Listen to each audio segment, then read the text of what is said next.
Voy a presentar a la doctora Diana Minero. Ella nos va a colaborar este día con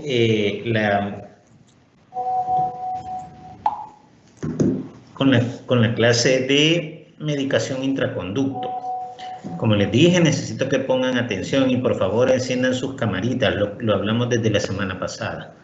Vean. Doctor, otros compañeros siguen en otra reunión. Yo me acabo de salir para ingresar a esta.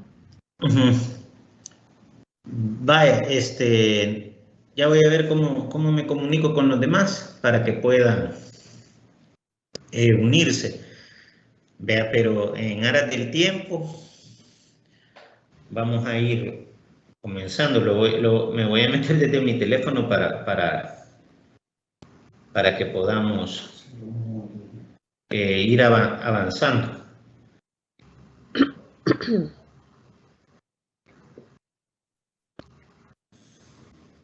¿Qué te me acuerdas? Ustedes me dicen, pues.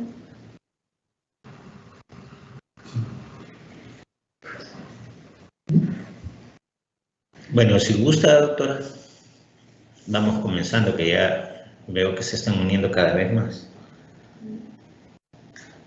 Bueno, los dejo con la doctora Minero. Hola, buenos días. Buenos días. ¿Se escucha bien? Sí, doctora.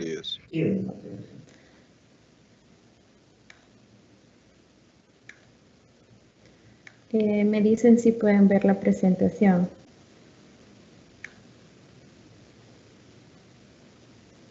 Sí, doctor.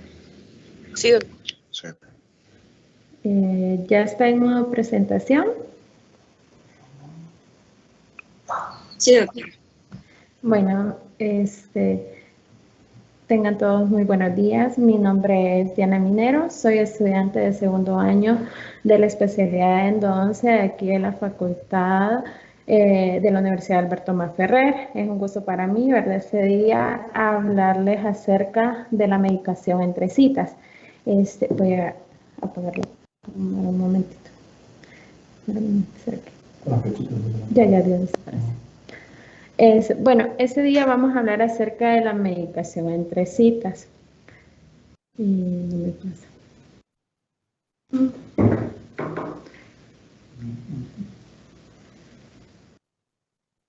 qué no pasa?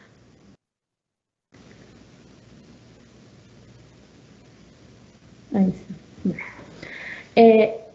Bueno, recordemos que cuando existen estas patologías pulpares o periapicales, ¿verdad?, el tratamiento de elección va a ser la endodoncia. Y uno de los objetivos fundamentales del tratamiento endodóntico va a ser conseguir la máxima eliminación de microorganismos.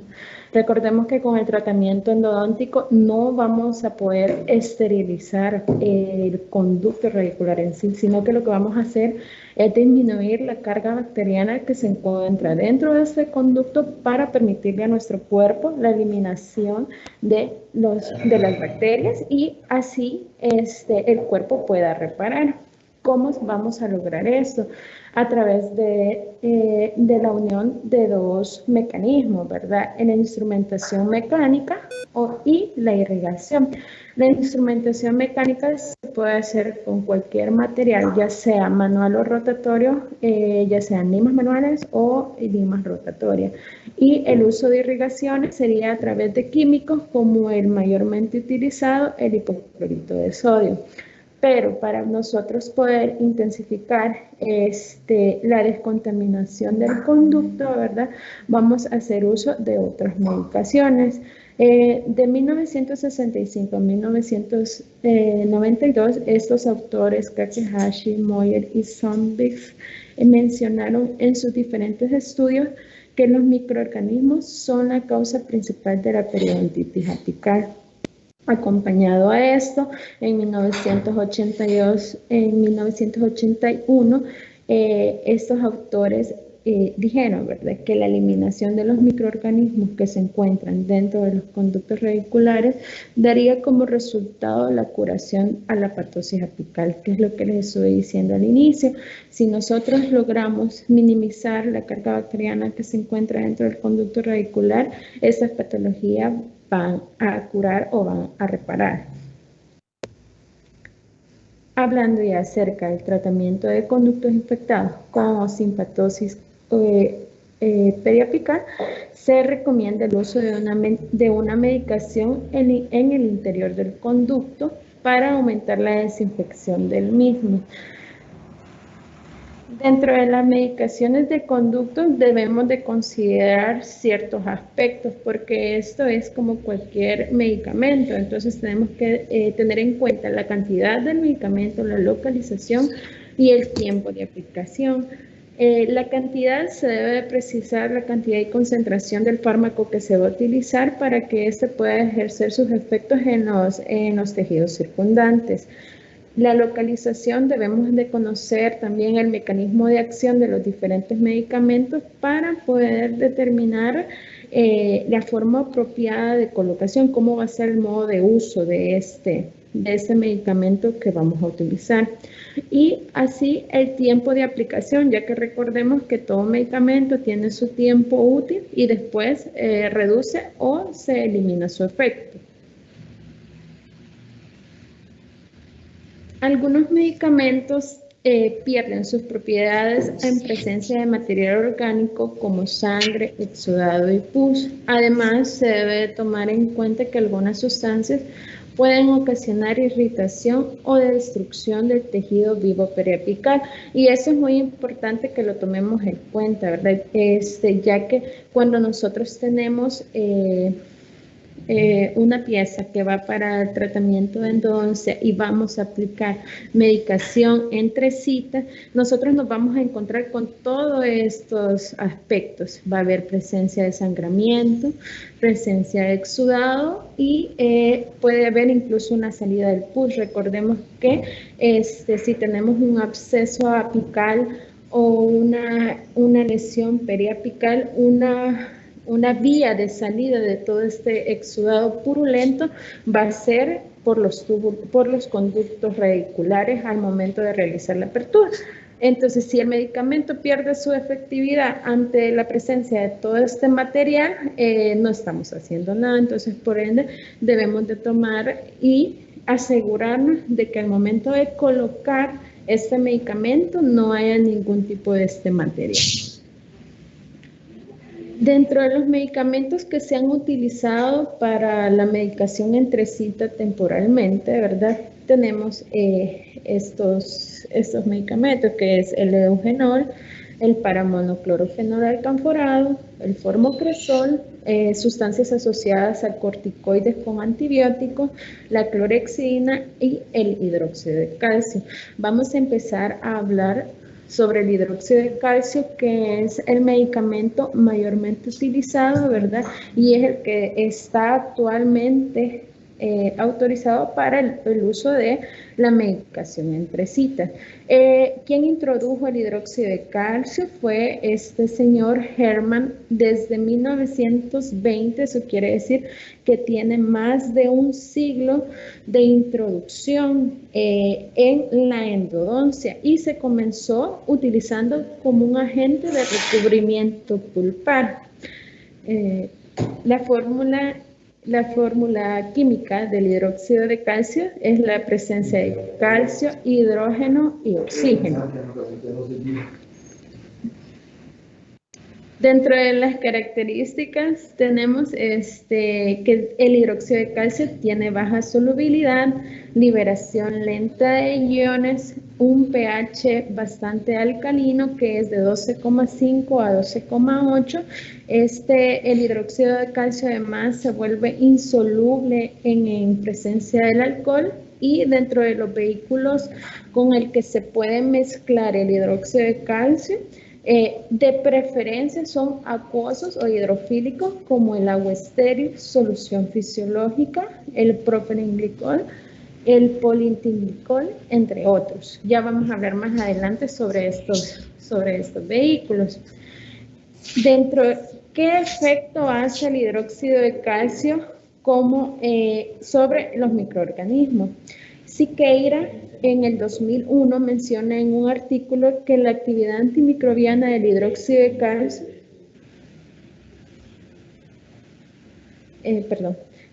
Siqueira en el 2001 menciona que la actividad antimicrobiana del hidróxido de calcio está relacionado con la liberación de iones hidroxilos en un ambiente acuoso.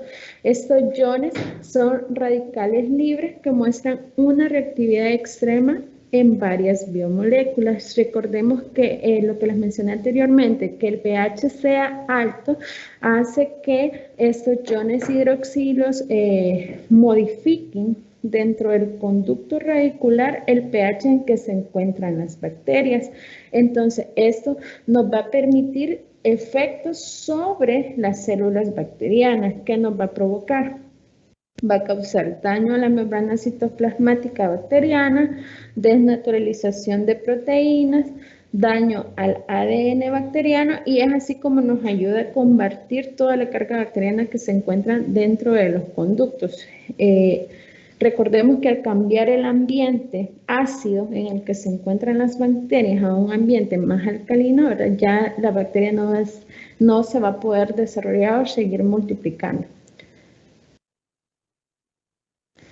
¿Qué vehículos o qué líquidos se utilizan para la mezcla del hidróxido de calcio? Vamos a tener tres tipos de sustancias: sustancias solubles, viscosas o a base de aceite. Dentro de las sustancias solubles, que son las más utilizadas, tenemos el agua, la solución salina, soluciones anestésicas, carboxilmetilcelulosa, la metilcelulosa y la solución de Ringer, que es una solución para preparación de vacunas.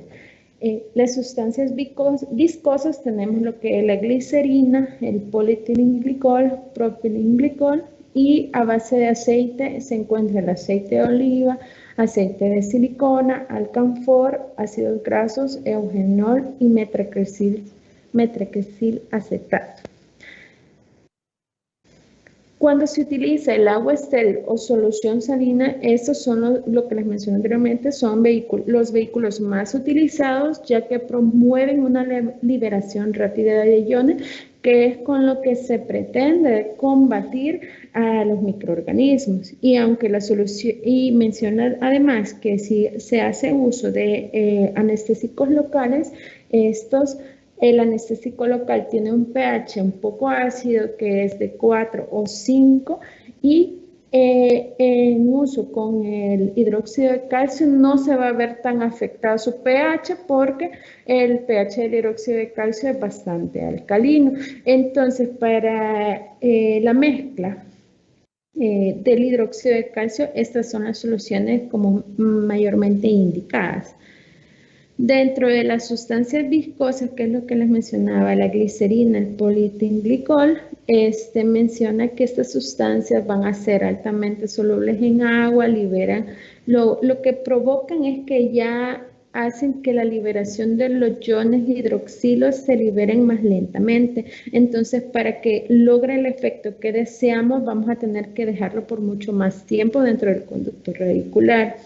Dentro de las sustancias viscosas, el polietilenglicol es una de las sustancias que se ha utilizado mayormente para el conducto radicular y posee una gama ideal de propiedades que incluye baja toxicidad, alta solubilidad en soluciones viscosas y baja inmunicidad y antigenicidad. Pero lo que les mencionaba, ¿verdad? Que hace que su liberación sea más lenta, entonces tenemos que dejar tiempos más prolongados. Y al quererlos retirar ya en la cita, cuando ya se vuelva a citar al paciente, también es mucho más difícil de eliminarlos. Con respecto a los agentes aceitosos, sí se utilizaron por un tiempo, pero estos autores, Fava y Saunders, en 1999 dijeron, no, los vehículos aceitosos tienen aplicaciones muy restringidas, ya que son difíciles de eliminar, dejan residuos en las paredes del conducto radicular y la dificultad de retirarlos se vuelve bastante difícil, y al momento de querer realizar nosotros la obturación ya de la endodoncia, los materiales que se utilizan se vuelven más difíciles que se adhieran a la pared del conducto. Entonces dejamos un sellado más deficiente, puede existir filtración, e incluso nos puede llegar a obstruir los túbulos dentinarios, y eso nos puede contrarrestar, ¿verdad? El trabajo que se ha venido haciendo con el hidróxido de calcio, que es la eliminación de microorganismos. Al tapar estos túbulos dentinarios, permitimos que los microorganismos que se encontraban dentro queden ahí atrapados, ¿verdad? Entonces, por eso se dejó de utilizar este tipo de vehículo. Sobre la difusión de los iones hidroxilos, recordemos que el ion hidroxilo es el que hace el efecto, ¿verdad?, de eliminación de bacterias. Cuando las bacterias se encuentran en los conductos dentinarios, se necesita de la difusión de iones hidroxilos, y estos llegan con más lentitud y necesitan suficiente agua para que se produzca la ionización, que es la alcalinización del conducto radicular, cambiar ese ambiente que se encuentra en la bacteria. Los túbulos dentinarios apicales se alcalinizan con mayor lentitud que los cervicales, porque recordemos que aparte se encuentran en la parte más profunda del conducto radicular, y ahí en esa zona los conductos radiculares son de menor diámetro, entonces la ionización se tarda mucho más. El tiempo de colocación del hidróxido de calcio entre citas está indicado de 1 a 7 días, aunque también otros investigadores mencionan que se puede colocar de 7 a 30 días más. Eso también dependiendo para el uso, ¿verdad?, o el fin que se está dando la colocación del hidróxido de calcio, pero para una medicación entre citas para endodoncia de 1 a 7 días es el indicado. ¿Cómo va a ser la técnica de uso? Me dicen si está corriendo el video. Sí. Recordemos que para la colocación del hidróxido de calcio nosotros ya debemos de tener nuestro conducto conformado, eso quiere decir previamente preparado con limas manuales o limas rotatorias.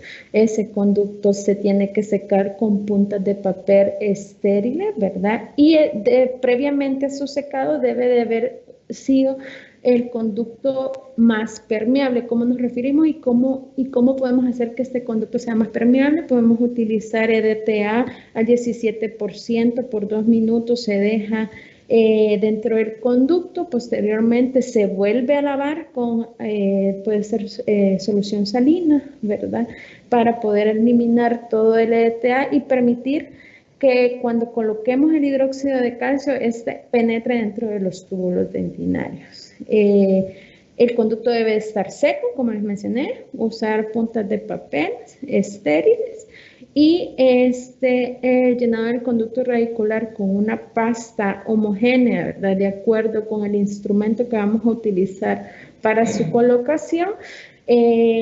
Aquí nos mencionan que se puede colocar con unas jeringas descartables, solo que para el uso de esta jeringa ya la consistencia debe ser un poco más óptima, un poco más líquida, ¿verdad?, para poder cargar la jeringa. Se mide la longitud del conducto y se deja de 3 a 4 milímetros del tope apical. Este se introduce y se va depositando con la jeringa, ¿verdad?, se hace presión y se va retirando la aguja hasta llenar el conducto. También podemos hacer uso de léntulos, limas manuales o limas rotatorias. Y aquí cabe recalcar que las limas manuales, limas rotatorias y léntulos deben de ser estériles, o sea, no vamos a utilizar las mismas limas con las que hemos estado haciendo el trabajo biomecánico, porque entonces arruinamos todo el proceso. Pues si lo que queremos es eliminar más bacterias, ¿verdad?, con una lima sucia, pues las estamos agregando nuevamente. También el instrumento se carga, ¿verdad?, con el hidróxido de calcio y esta, ya sea una lima manual, pues se hace manual, así como vieron al principio del video, se carga la lima manual. Voy a volverlo a reproducir, perdón. Ahí ustedes pueden ver, miden la longitud del conducto con la lima manual, luego la cargan con el hidróxido de calcio, lo introducen y comienzan a hacer movimientos antihorarios. O sea, vamos contra las agujas del reloj para poder que todo el material, el hidróxido de calcio, quede dentro del conducto radicular. Esto se hace varias veces hasta que se sienta cierta resistencia. Eso quiere decir que ya el conducto está previamente que el conducto ya está con el hidróxido de calcio dentro. Sí. Posteriormente se coloca, ya una vez colocado el hidróxido de calcio, se coloca la obturación provisional con la que se va a dejar el paciente y se le dan sus 7 días.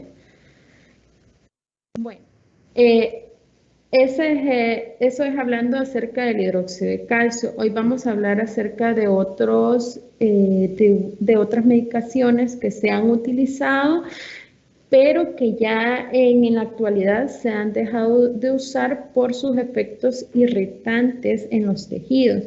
Entonces, dentro de los cuales tenemos el eugenol. Este es un compuesto fenólico de color amarillo claro. El 80% de su componente es esencia de clavo. Sus propiedades son antisépticas y su efecto bactericida es bastante escaso. Tiene un efecto sedante y puede inhibir pulsos nerviosos. Es bastante irritante y produce necrosis en el muñón pulpar. Por esto anterior que les he mencionado es que ya no se utiliza como medicación entre citas. También tenemos el paramonoclorofenol alcanforado, que este fue introducido por Walhoff en 1929 e introdujo este antiséptico como medicamento entre sesiones.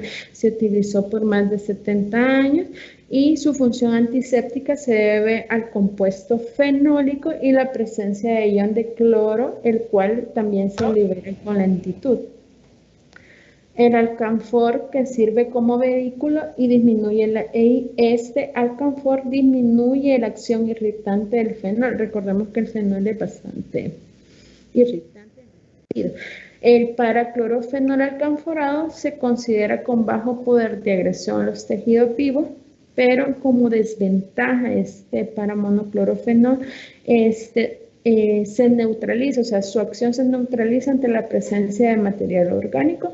Y recordemos que nosotros dentro del conducto radicular, tenemos el tejido pulpar, que es un material orgánico que podemos encontrar. Muchas veces quedan residuos de tejido pulpar dentro del conducto si no se ha hecho bien el trabajo biomecánico. Este fármaco es una alternativa, menciono aquí, pero en ese momento, ¿verdad? Fue una alternativa en conductos estrechos, donde la aplicación de hidróxido de calcio era difícil de colocar, ya que venía en presentación líquida, ¿verdad? Y el tiempo que se dejaba dentro del conducto debía ser menor a 7 días. ¿Cómo lo colocaban? Ellos utilizando una punta de papel estéril, la embebían en el tapón del producto, ¿verdad? Como se puede ver aquí, esta zona roja es lo que indica que estaba humedecido con el paramonoclorofenol y se colocaba dentro del conducto dejando 3 o 4 milímetros del tope apical y posteriormente se colocaba una toronda de algodón estéril y se colocaba el cemento provisional o la autorización provisional con la que iban a dejar al paciente. La permanencia del medicamento generalmente era de 3 a 5 días y esto es lo que anteriormente dejaban como medicación intraconducto, pero como a la par venían los estudios, recordemos que eso fue en 1922 y en 1920 ya se había introducido también el hidróxido de calcio, entonces a la par venían los estudios, ¿verdad?, de comparación y mencionaban que estadísticamente en comparación de estos dos productos, el hidróxido de calcio tenía mejores efectos, ya que es más biocompatible pues, con los tejidos, es menos irritante. También tenemos lo que es el formocresol. En 1904 se promovió el uso del formocresol para tratamientos pulpares. Su composición va a ser 19% de formaldehído, que es un fijador histológico además, 35% cresol, 15% glicerina y lo demás agua destilada. Esto se usa sobre todo en tratamientos pediátricos para tratamientos de pulpotomía. La aplicación es únicamente sobre la cámara pulpar en pequeñas cantidades, ya que esto permite controlar una reconocida agresividad sobre los tejidos. Recordemos que el formocresol es bastante agresivo con los tejidos periapicales, o sea, se nos extruye esto y nos hemos metido en problemas. Entonces, por eso siempre la colocación, si se recuerda, no sé si ya han tenido clases sobre esto, es solo mojar un poco una torunda de algodón, se seca, ya que su acción a distancia es proporcionada por vapores que libera. O sea, no es que la torunda la van a mojar y la van a colocar así dentro de la cámara, sino que esto se seca, esta torunda, y así ya seca. Se coloca dentro de la cámara pulpar y los vapores hacen acción. Bueno, ay, se puso loco. No sé qué le pasó. No sé. Aquí estoy. Espera. Ya no estoy compartiendo. No sé qué pasó, se puso. Perdón.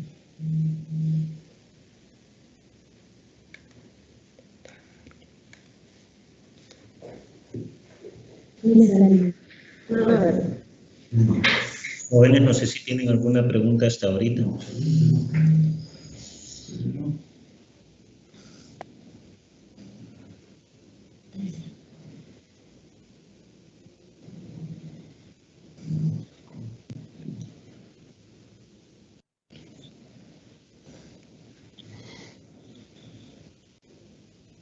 Ya se ve la presentación. Okay.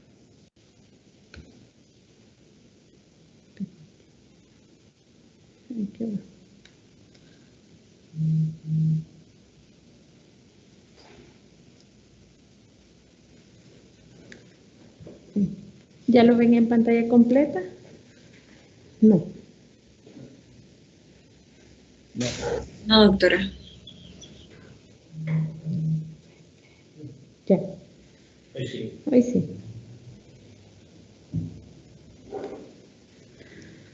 Bueno, como les mencionaba anteriormente, ¿verdad? Cómo se colocaba el formocresol, se mojaba una torunda de algodón estéril, se secaba y así se colocaba en la entrada de los conductos radiculares, ya que los vapores eran los que ejercían su acción, y posteriormente también se colocaba la obturación provisional. Dentro de las sustancias asociadas a corticoides y antibióticos, recordemos que los corticoides en su forma natural o sintética son antiinflamatorios que estabilizan la membrana lisosomática, producen inhibición de mediadores químicos y reducción de la permeabilidad vascular, promoviendo así la desinflamación, ¿verdad? Inhibiendo la inflamación. Entonces, nosotros como dentro de lo que se quiere lograr, perdón. Dentro de lo que se quiere lograr es la desinflamación también de los tejidos periapicales, ¿verdad? En ese momento se utilizó sustancias comerciales que contenían hidrocortisona o hexametasona, que además traían un agregado de neomicina y polenixina B, que son antibióticos que ejercían el fin de atacar a las bacterias, ¿verdad? Pero la presencia del antibiótico en estas fórmulas permitía combatir eventualmente la contaminación bacteriana. Dentro de los efectos colaterales era la disminución de la actividad metabólica celular y el retardo de la reparación tisular. Por lo anterior, se indicaba que este fármaco solo podía permanecer en periodos cortos a 7 días. Recordemos que lo que estamos buscando con el tratamiento de endodoncia es que los tejidos reparen, y si estos materiales hacen que se retrase su proceso de reparación, pues no es tan beneficioso para nosotros en el tratamiento de endodoncia. ¿Cómo se utilizaban estos agentes? Venían en presentación en solución, se colocaban dentro de un tubo de anestésico vacío, seco y estéril. O sea, una vez se utilizaba el tubo de anestésico, se ponía a esterilizar, ¿verdad? Y posteriormente se cargaba con esta solución y se le colocaba una aguja descartable, la cual se medía la longitud de trabajo, se introducía en los conductos y se depositaba hasta que veíamos que se veía que fluía en la cámara pulpar. Posteriormente, este exceso que quedaba en la cámara se secaba con un otro de algodón también estéril y se colocaba su obturación provisional. Otro medicamento que también se utilizó fue la clorexidina. Recordemos que la clorexidina se ha utilizado solo dentro de protocolos de irrigación, y aunque se le propone como alternativa de medicación intraconducto, también por su rápido y amplio espectro antimicrobiano, su sustantividad y su baja toxicidad. Entonces dijeron que la clorexidina en gel se podía utilizar también como medicación intraconducto, pero también se dejó de utilizar por lo que les mencioné anteriormente, que el hecho que sea en gel hace mucho más difícil su eliminación dentro del conducto radicular y no tiene los mismos efectos que con el hidróxido de calcio. Estadísticamente existen estudios el cual siempre el hidróxido de calcio tiene mejores efectos que en comparación con otros medicamentos.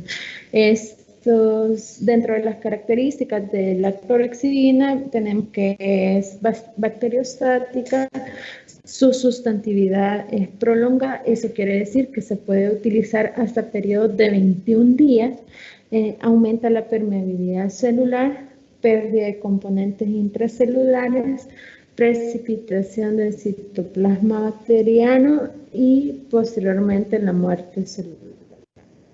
La clorexidina en gel tiene importantes propiedades como la baja toxicidad, ya se los mencioné, a los tejidos periapicales, su viscosidad que permite mantener el agente activo en contacto con las paredes del conducto y además disminuye la posibilidad de extravasación en el ápice porque se tiene como más control ya hacerlo en presentación en gel, y esta pues no tiene daño con los tejidos circundantes. Bueno, esta era lo que yo les traía el día de ahora acerca de la medicación entre cita. Muchas gracias. No sé si tienen alguna pregunta. Hola. Hola, doctora. Yo tengo una pregunta. Dígame. Y es... Bueno, no es en la parte del eugenol, creo que fue, sobre el LTA que usted mencionaba. El LTA. En la parte del eugenol. Sí, creo que ahí fue donde usted lo mencionaba. Pero me quiero ver.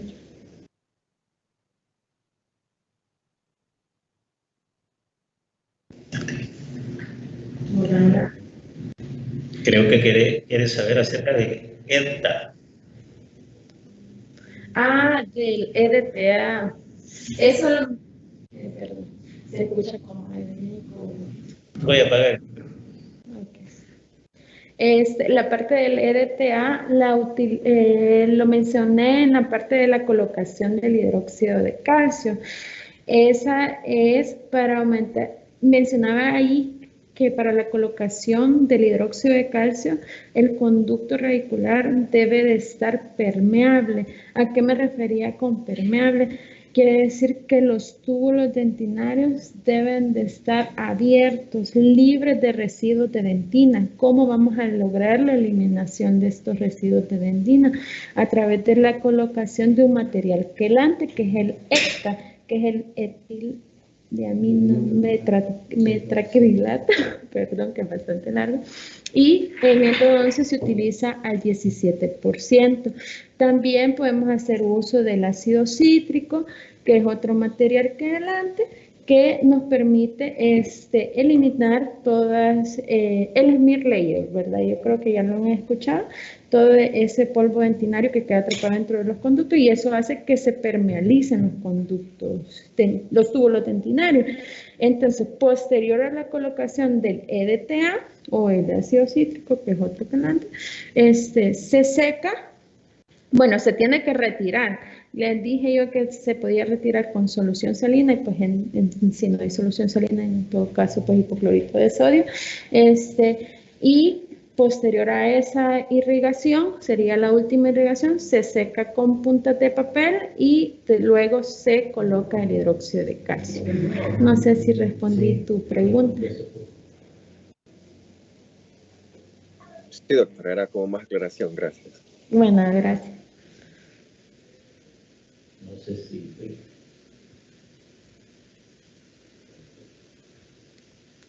No sé si ya. Y si no, muchas gracias. ¿Tiene alguna otra pregunta?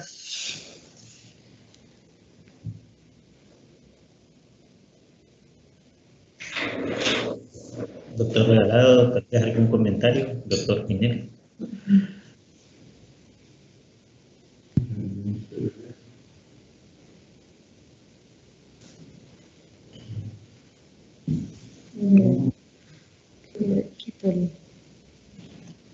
Bueno, si no, agradecemos a la doctora por compartir sus conocimientos con nosotros.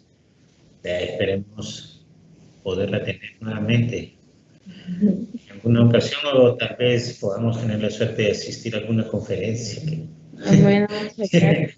en el futuro. Sí, un poquito nervioso, pero...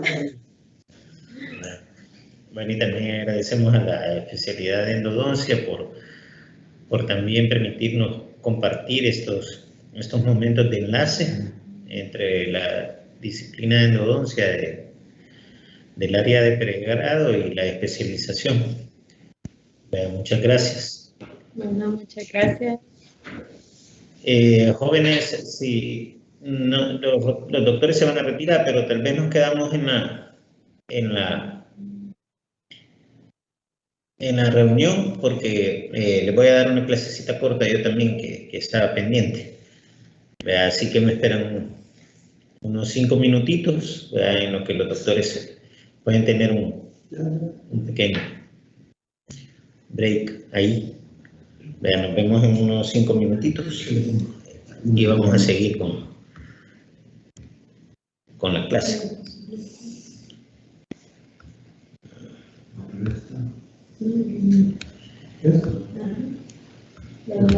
Sí. Es capaz de eso lo tiene para el examen. Entonces. ¿Cómo estás? No, muy chévere. Bien. Ay, el día que tengo la muletilla. Recordemos, pues. No me ¿Cuál? Yo recordemos acá. Recordemos que es ahora.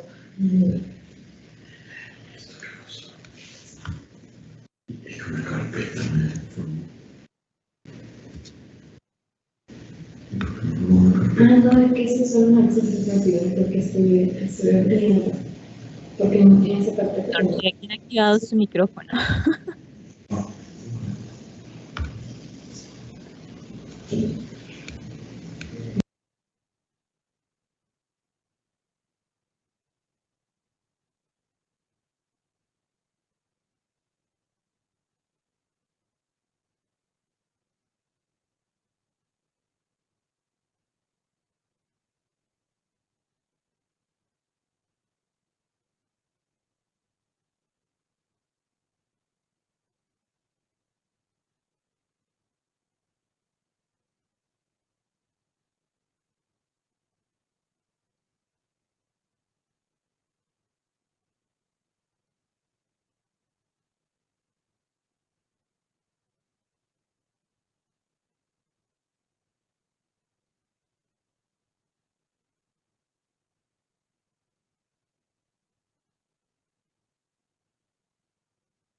Es que le di número.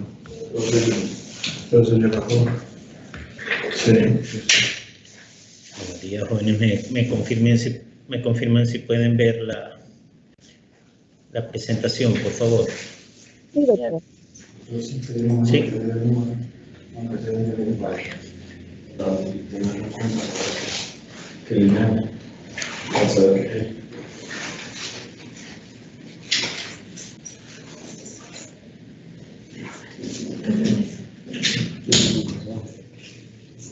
Sí, no quiero nunca eso.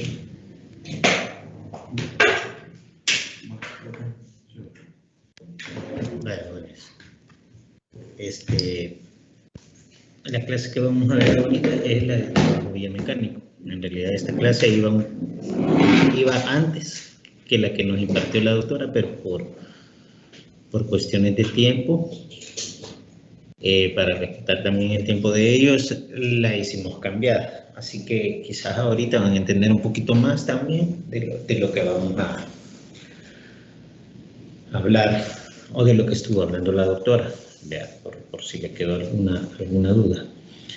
El tema de esta clase es trabajo biomecánico. Vean, ya vimos un poco de anatomía de la anatomía pulpar. Vean, ya vimos y ya aprendimos a hacer aperturas en el laboratorio. Ya sabemos cómo descubrir los conductos en cada una de las piezas, ya sean monorradiculares o multirradiculares. Vean, hoy vamos a ver qué vamos a hacer después de haber aperturado. Ya que encontramos los conductos, vean, ya que hicimos la penetración en la cámara pulpar, vamos a ver qué es lo que vamos a hacer después, qué es lo que viene después. Los objetivos de la clase es que el estudiante defina las diferentes técnicas de instrumentación de conductos radiculares y que el estudiante aprenda a desarrollar las diferentes técnicas de instrumentación de conductos radiculares.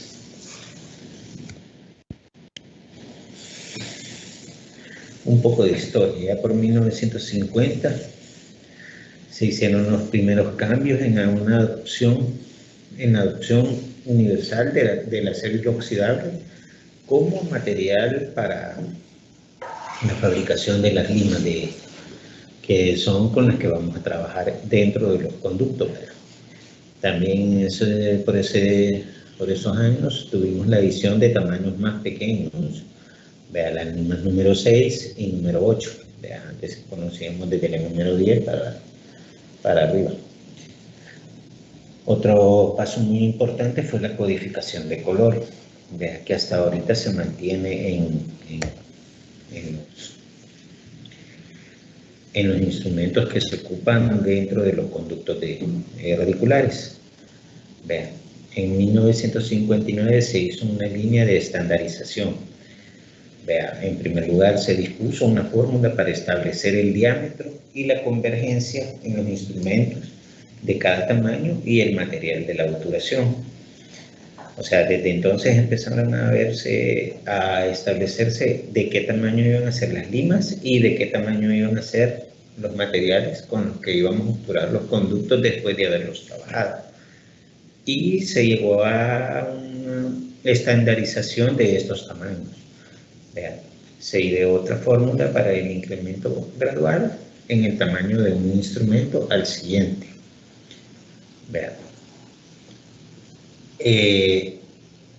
O sea, como veíamos en la diapositiva anterior, hay limas 6, hay limas 8, hay limas 10, hay limas 15. Y cada una de esas, desde entonces, ya quedó como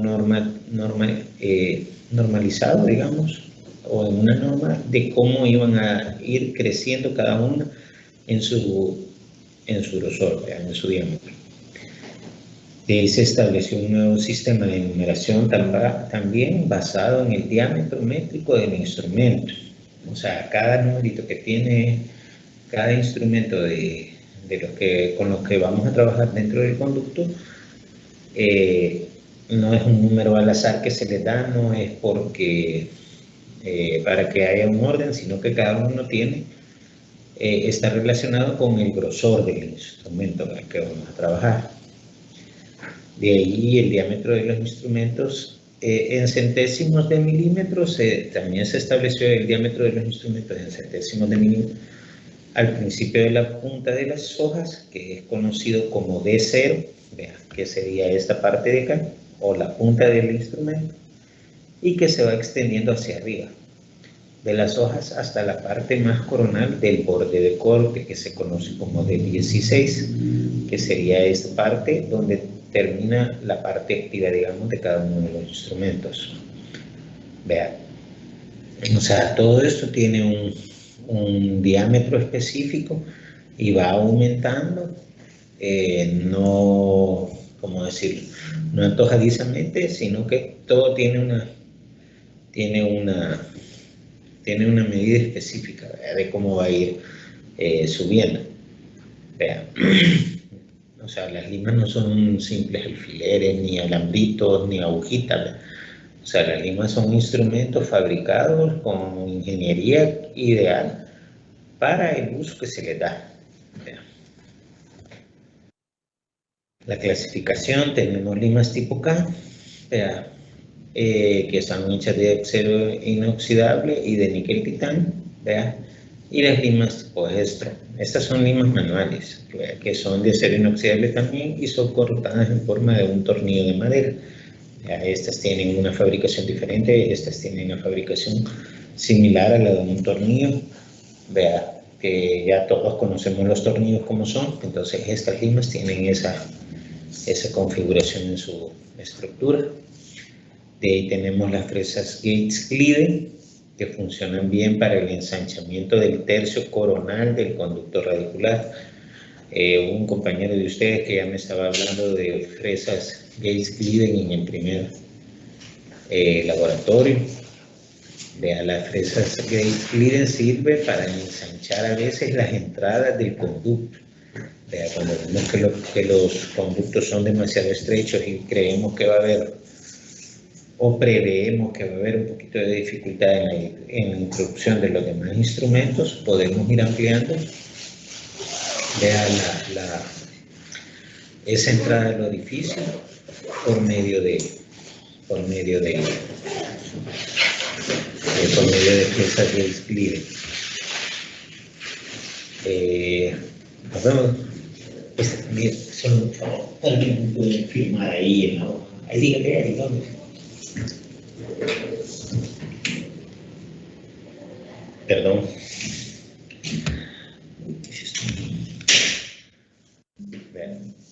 Las fresas Gates-Glidden funcionan bien para el ensanchamiento del tercio coronal del conducto radicular.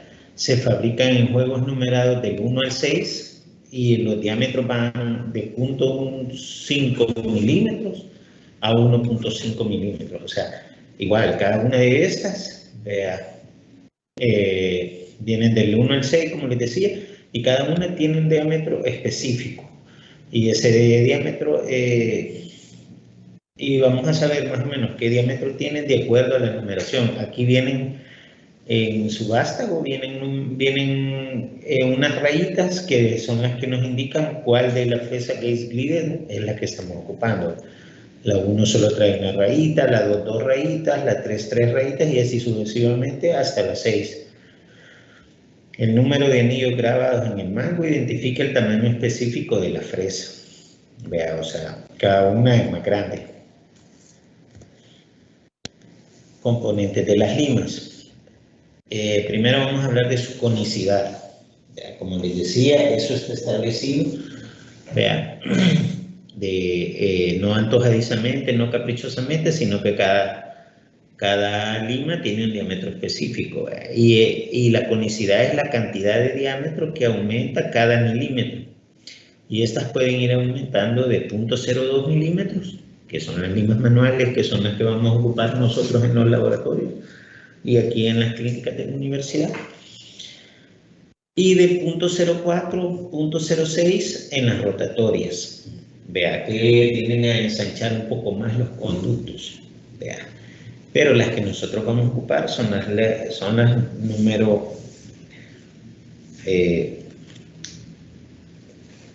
son las que tienen permítanme.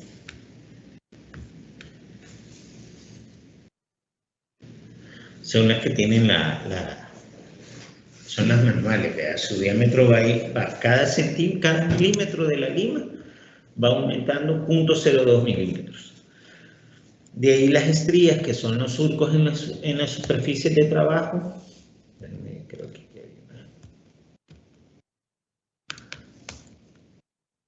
está la imagen. Vea lo que les decía, cada milímetro que va aumentando esta lima de tamaño, la conicidad va a ser 0.02 milímetros en cada milímetro. Vean, de ahí hablamos de las estrías. Las estrías son los surcos de la superficie de trabajo que recogen los tejidos blandos y las esquirlas de dentina. Los surcos son los surcos que se forman en la fabricación de la lima. El LAN es la parte de las limas que toca las paredes del conducto en la periferia de la lima y reduce la tendencia de la lima a enroscarse. Vea, el LAN es la parte que corta. Vea, es la parte que corta de la lima. Es la que va a estar en contacto con las paredes del conducto.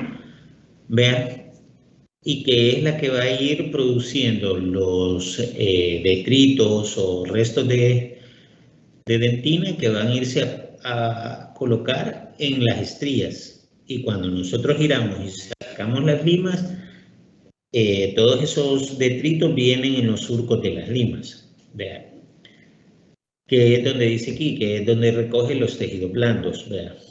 Y por medio de él es que los vamos a ir sacando. Y el pitch es la distancia entre estrías. El pitch nos sirve para que nosotros también sepamos qué tan flexible. Entre mayor es el pitch, es un poco más flexible la lima. Entre menos pitch tienen, son un poco más rígidos. Vea, pero como nosotros ocupamos limas K más que todo, vea, siempre tienen casi siempre la misma flexibilidad. Presentación, vale. Y así es como nosotros las vamos a encontrar en los depósitos dentales. La preserie, vea que son las limas 6, la lima 8 y la lima 10. La lima 6 es rosada, la lima 8 es gris y la lima 10 es morada. Ya, estas las vamos a encontrar en los depósitos dentales o en las salas de venta en cajitas de 6 unidades. O sea, van a venir 6 limas en cada cajita. Y van a venir 6 del mismo tamaño. O sea, vamos a encontrar 6 rosadas o 6 limas número 6, 6 limas número 8 o 6 limas grises y 6 limas número 10 o 6 limas moradas. Vea, en cada cajita. Las de la primera serie, estas sí ya vienen así separadas. Vea, ya vienen las 6 limas diferentes en cada cajita. Y vamos a encontrar la número 15 que va a ser blanca, la número 20 que va a ser amarilla, la 25 que va a ser roja, la 30 que va a ser azul, la 35 verde y la 40 negra. En la segunda serie son un poco más gruesas y vamos a encontrar siempre la número 45 blanca, la 50 amarilla, la 55 roja, la 60 azul. Aquí ya no vamos a encontrar 65, sino que de un solo nos vamos a pasar a la 70, que va a ser verde, y la 80, que va a ser negra. Vale. Esta es pregunta de examen. Este cuadrito, estos colores de las limas es una pregunta de examen. Eso se lo tienen que aprender de aquí hasta el resto de su vida, hasta que se mueran, porque va a ser muy penoso que les pidan que pasen una lima 55 y ustedes pasen una lima azul. Vean. Entonces, de ahora en adelante se aprenden bien los colores y la numeración de cada uno. Vean. Es pregunta de examen obligatoria esa. Las longitudes pueden venir en limas de 21 milímetros, de 25 milímetros o de 31 milímetros. Vale. Me voy a regresar a este dibujito porque aquí vamos a ver. Vamos a recapitular un poco. La parte activa de la lima es la parte que viene grabada, en la que vienen las estrías, los LAN, y es la que tiene conicidad.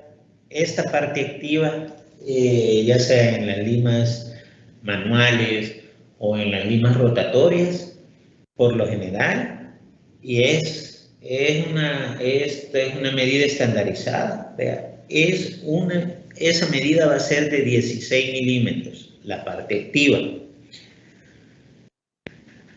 La longitud de la lima completa la vamos a tomar desde donde termina el vástago y donde empieza el manguito. El mango es la parte con la que nosotros vamos a sujetar la lima con nuestros dedos, o en las limas rotatorias va a ser la parte que va a entrar en el aparato en el contraángulo del pasador, por lo general. Vale. Pero la longitud de la lima puede ser de 3 tipos, de 25 milímetros como esta, de 21 milímetros o de 31 milímetros. Vean. O sea, la longitud es de aquí hasta acá. Estas cositas amarillas, rosadas, aquí, vaya, miren, aquí hay una cajita que está formada con 2 limas 6, 2 limas 8 y 2 limas 10. Después tenemos la 15, 20, 25, 30, 35, 40, 45, 50, 55, 60, 70 y 80. Así es la forma como nosotros vamos a encontrarlas.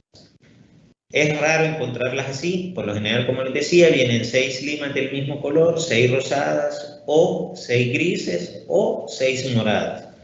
Pero estas siempre las vamos a encontrar así. De aquí para acá pueden medir 21 milímetros, 25 milímetros o 31 milímetros. Las más comunes son las de 25 milímetros. Las de 21 milímetros, y esta también es una pregunta de examen, esas las vamos a ocupar cuando el paciente tenga problemas de apertura o en piezas demasiado posteriores. Vea, a veces una lima, vamos a tener que trabajar en una pieza en un segundo molar, vea, y el acceso a veces es bien complicado. Entonces necesitamos limas que sean más cortas porque está disminuida ya la apertura de la boca. Vea, las 25 son las limas estándar que vamos a ocupar en la mayoría de piezas, y las de 31 milímetros, que muchas veces siempre es bueno tener una cajita de limas 31 en nuestro arsenal, porque nos sirven para trabajar en caninos o en piezas que son demasiado largas. Vea, siempre es bueno tenerlas. Objetivos básicos de la limpieza y conformación. Estos son los instrumentos que nos van a servir para la limpieza y conformación del conducto. Los objetivos básicos de la limpieza y conformación es eliminar los tejidos blandos y duros infectados, proporcionar acceso a las soluciones de irrigación y desinfección hasta la zona apical, crear espacios para la colocación de medicamentos y la subsiguiente obturación. Cuando hablamos de medicamentos ya hablamos de lo que la doctora nos mencionaba.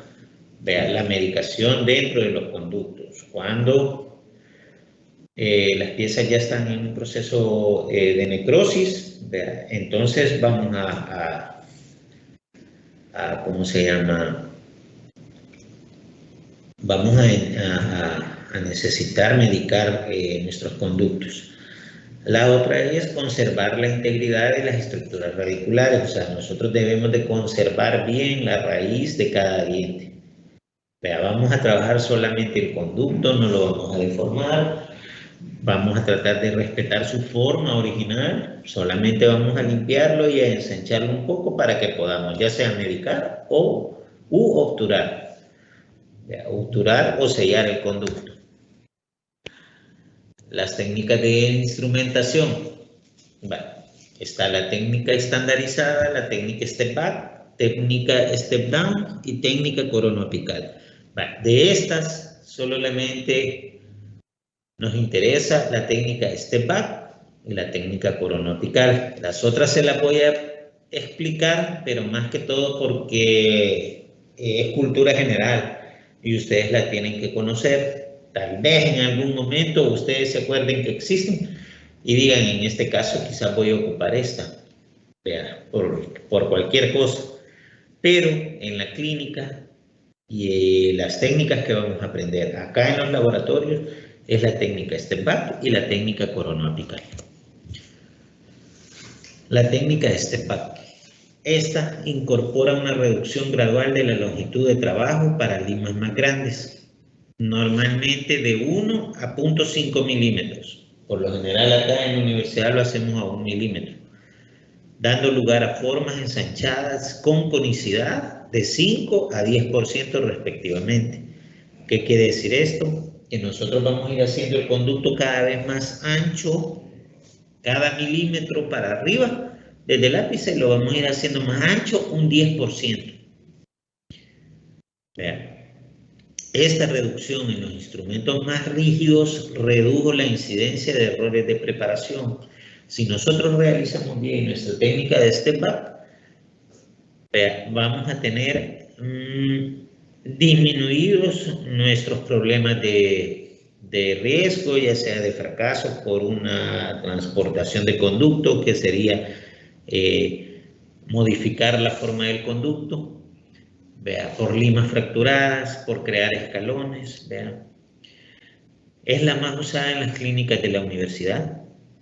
Y una característica importante de esta es que vamos a necesitar utilizar bastante irrigación. Ya vamos a hablar más adelantito de la irrigación, para que tengan una idea más o menos de cómo es la la técnica, vean, nosotros vamos a entrar con nuestra lima maestra, con nuestra lima de la conductometría. ¿Se acuerdan de la conductometría, que es con la que establecemos la medida del conducto? Y vamos a empezar a trabajar.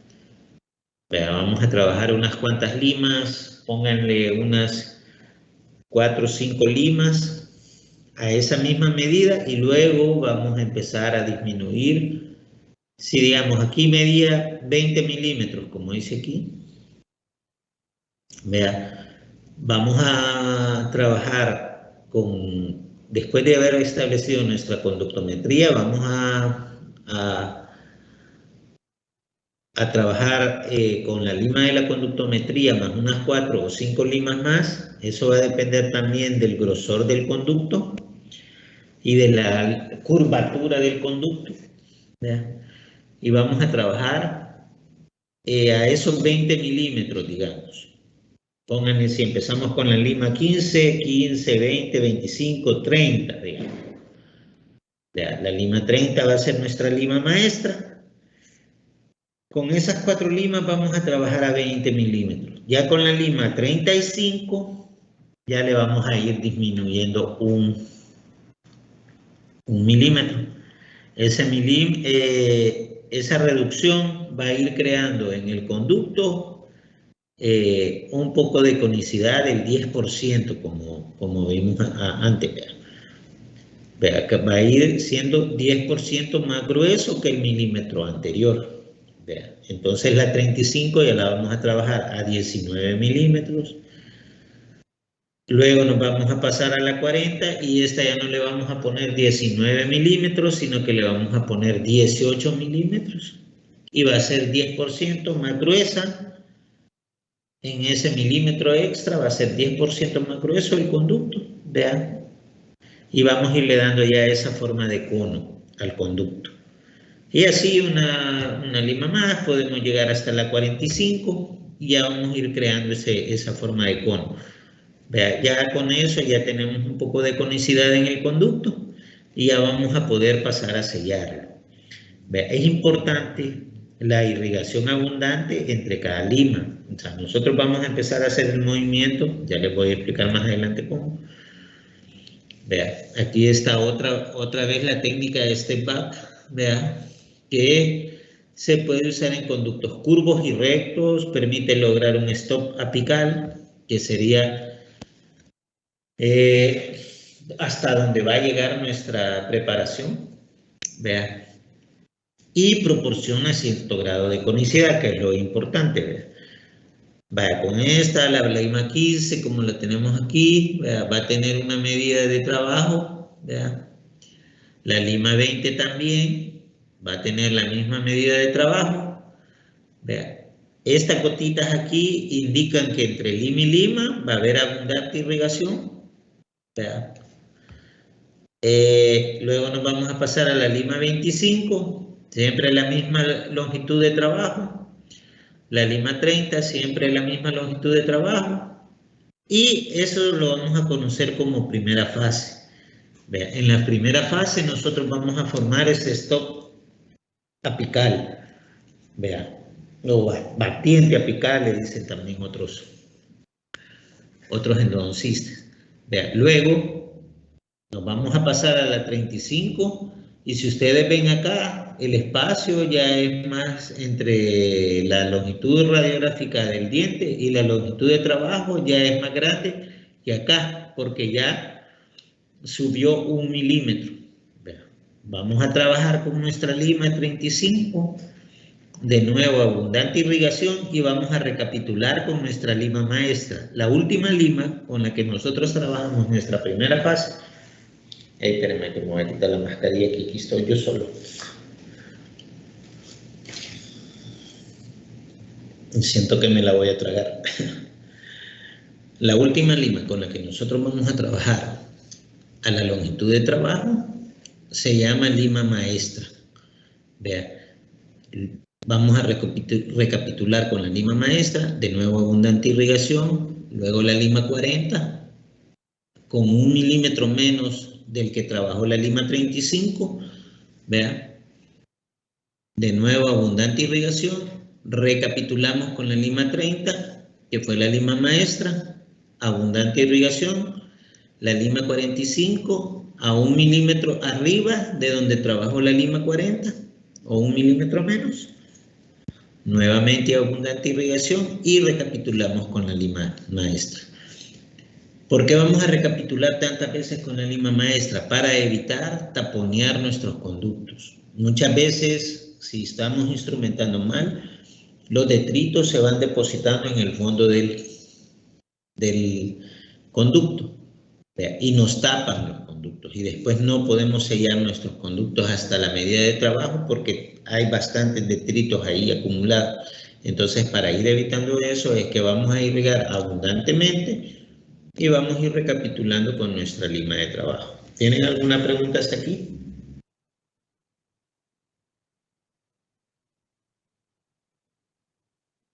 Hola. Sí, doctor, yo tenía una. ¿Podría volver a mencionar qué parte se tiene que recapitular con la lima maestra? O sea, la primera fase estableces el stop apical, vea, en la primera fase, y llegas hasta tu lima maestra. Después empezás la segunda fase o retroceso. Vea, fíjense bien, aquí dice técnica step back, paso atrás, que es la traducción, escalonada o telescópica. Estos son los nombres que se le dan a esta técnica de instrumentación. Con cualquiera de esos nombres lo pueden conocer, lo pueden encontrar en cualquier libro de texto o en cualquier, ¿cómo se llama? En cualquier publicación referente a endodoncia. Vea, y la recapitulación la vamos a ir haciendo después de cada una de las limas del retroceso para ir comprobando que no hemos perdido la longitud de trabajo. Vea, ¿te quedó claro? Sí, gracias, doctor. Sí. Vale. Doctor, yo tengo una pregunta. ¿A cuál dijo usted que le vamos a llamar lima maestra? A la última lima con la que trabajamos la primera fase. Vea, les dije, la lima de conductometría es la lima 15 por lo general, la lima 10, muchas veces si el conducto está muy cerrado, muy obliterado, vea, vamos a necesitar trabajar con una lima 8 o una lima 10 o 6 y vamos a empezar a hacer nuestro trabajo biomecánico y siempre vamos a dejar unas 4 a 5 limas, vea, a la misma medida de trabajo. Y esa va a ser la primera fase. Pero la última lima con la que tú trabajes la primera fase, esa va a ser la lima de trabajo.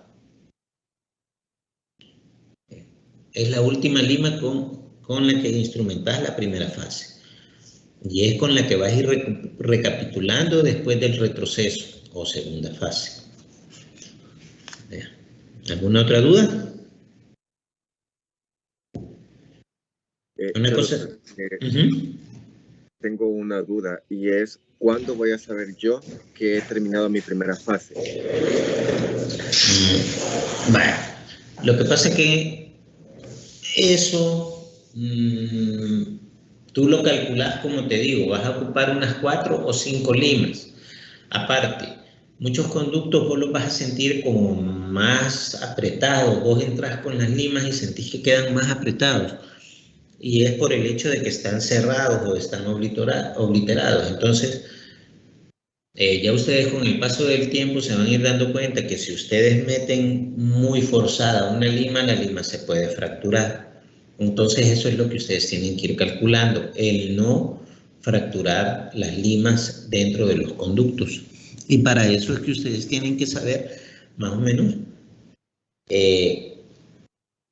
el ancho del conducto.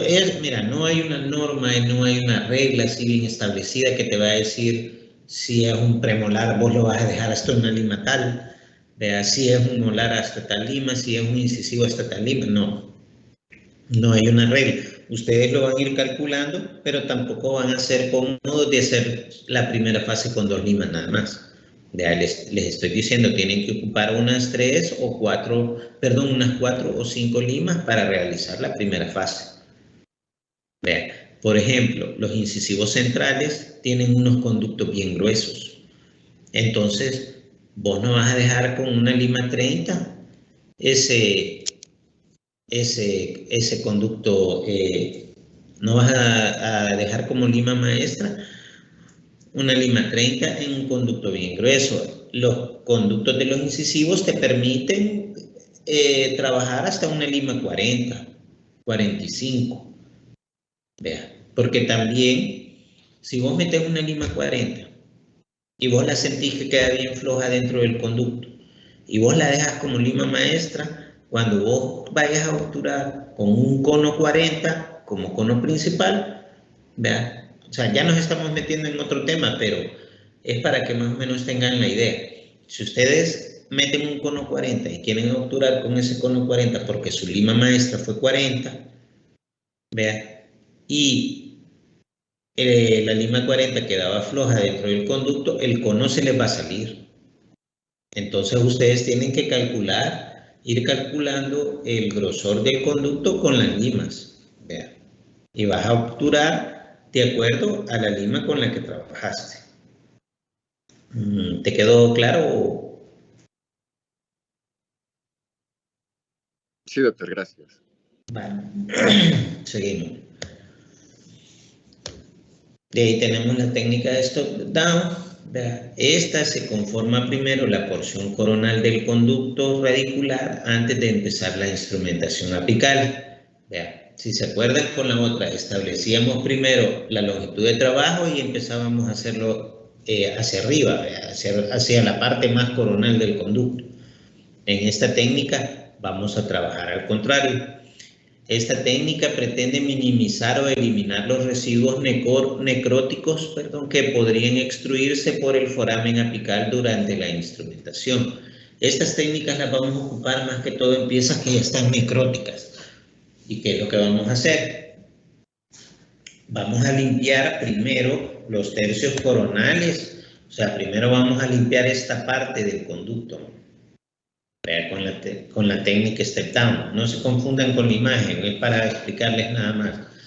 Con la técnica step down vamos a limpiar primero la parte coronal, luego vamos a limpiar el tercio medio del conducto y al final nos vamos a ir hasta el ápice.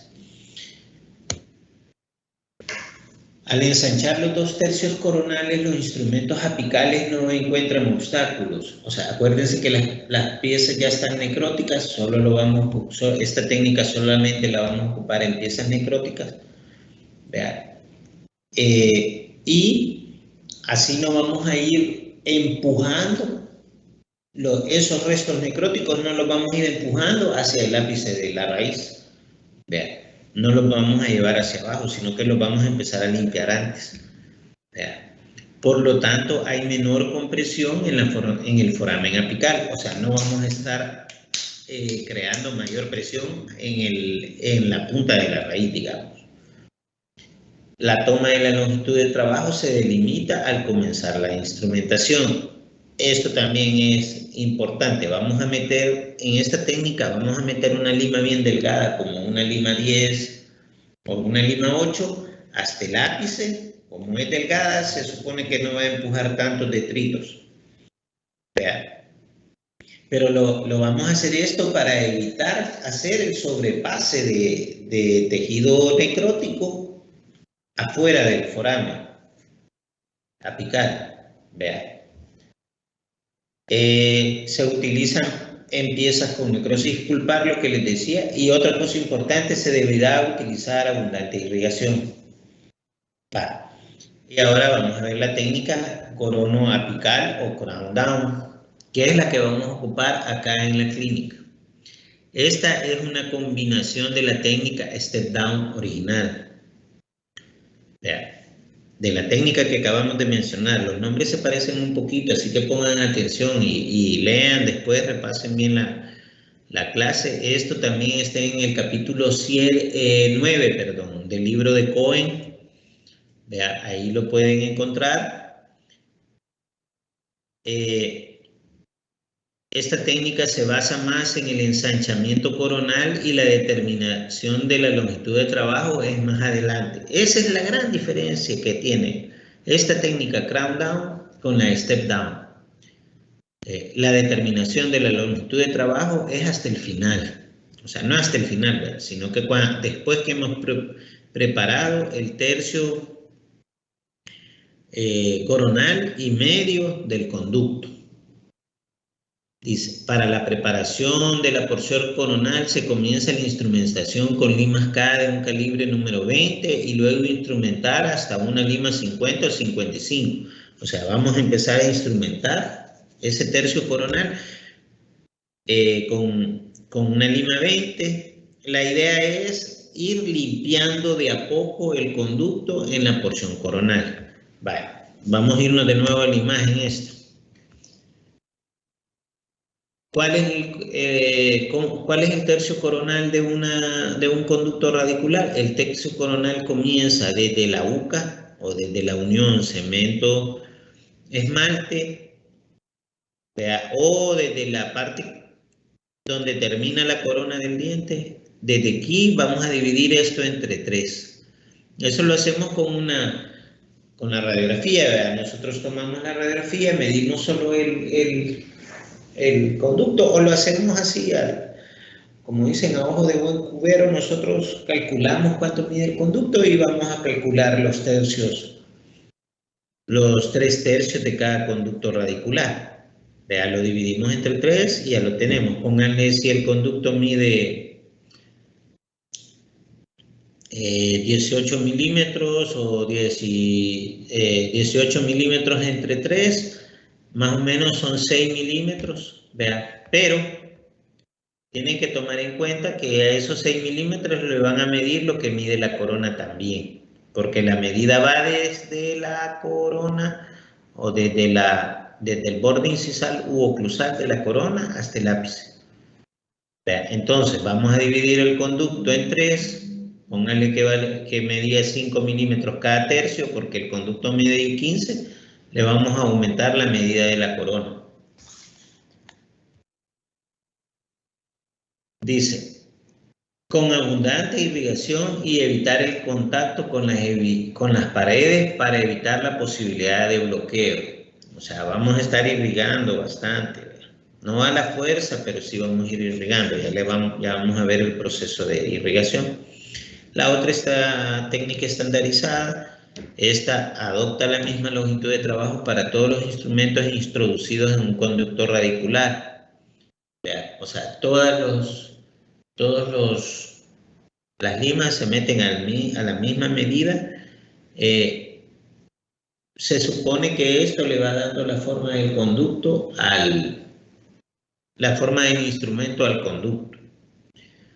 La negociación se hace con un movimiento llamado wash winding. La negociación del conducto es poder ir penetrando en el conducto.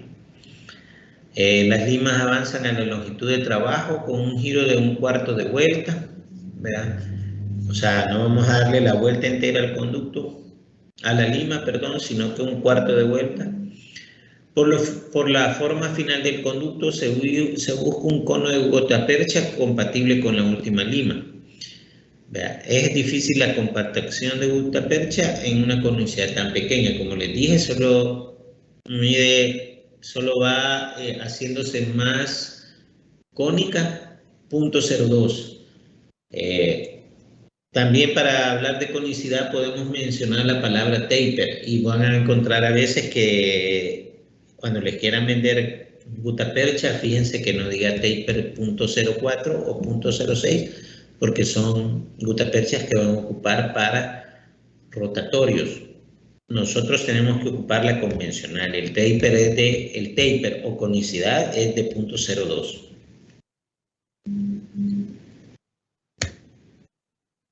El movimiento de fuerzas equilibradas. Dice, existe el acuerdo general que los movimientos manuales con esta técnica crean menos aberraciones en los conductos con las limas K. Si se acuerdan, yo les dije que íbamos a ocupar limas K. Vean. Y esta es la forma en que nosotros la vamos a mover. Dice que esta técnica tiene una capacidad excelente de centrado en el conducto, o sea, va a evitar que nosotros nos vayamos por otro lado con el conducto, con la lima, perdón. La forma es, vamos a penetrar 180 grados, haciéndola girar 180 grados, vea, o sea, media vuelta, en sentido al horario, perdón, en sentido en el mismo sentido que corren las agujas en un reloj, vea, hacia la derecha. Ya, vamos a hacer el movimiento, vamos a penetrar, luego vamos a girar un cuarto de vuelta en sentido antihorario, o sea, en el sentido anterior, o en el sentido contrario, perdón, al que giran las agujas del reloj. Y luego vamos a hacer unas 2 vueltas jalando el instrumento. Vea, así nosotros nos aseguramos de que durante la penetración limpia el conducto con el AM de cada lima, limpiamos la pared del conducto, los detritos caen en las estrías, con un cuarto de vuelta lo aflojamos si acaso se nos enroscó la lima y de ahí nos lo traemos jalando y ahí vienen los detritos para afuera. La lima la tenemos que estar limpiando cada vez que la ocupamos. Vean. Dice, consta de 3 pasos, rotación pasiva en sentido horario de unos 90 grados para enganchar la dentina. 2. El instrumento se mantiene en el conducto con una fuerza axial adecuada y se rota en sentido antihorario para liberar esquirlas de dentina enganchadas de la pared del conducto. 3. Se retira la lima en sentido horario para limpiar. Este efecto de limado puede causar cierto enderezamiento del conducto. Por tanto, se puede avanzar más apicalmente en vez de retirar la lima. O sea, lo podemos ir haciendo también para adelante, pero ahorita no tenemos mucha práctica, vamos a empezar haciendo lo básico. Ahora les voy a hablar de un concepto que se llama lima de pasaje o concepto Buchanan. Este concepto es utilizado por el Dr. Buchanan en 1989 por primera vez. Y la lima de pasaje es una lima utilizada para explorar el conducto radicular y sentir la constricción apical sin ampliarla. Esto lo vamos a hacer con una lima 10 o una lima 8. Vean, nosotros vamos a introducir esa lima suavemente, vean. Y vamos a ir tratando de reconocer o de ir viendo cómo es la geografía del conducto. O sea, vamos a sentir si hay topes, vamos a sentir si hay curvaturas. Esto nos permite que nosotros con nuestros dedos sepamos cómo es el conducto. Vamos a ir tratando de memorizar cómo es el conducto. La verdad que esto toma tiempo, pero es mejor irlo haciendo, porque ustedes así van a saber dónde están. Recuerden que adentro de los conductos, a menos que tengan un microscopio superatómico, van a poder ver qué es lo que pasa dentro del conducto. Si no, nos vamos a ciegas. Nos vamos a ciegas y no sabemos cómo es allá adentro. Entonces, solo nos queda como los cieguitos, a nuestro tacto. Con nuestro tacto vamos a ir reconociendo las paredes de ese conducto. Vamos a inundar la profundidad del sistema de conductos radiculares con hipoclorito de sodio. Esto es importante. Siempre vamos a tener hipoclorito de sodio en la mano para estar inundando los conductos.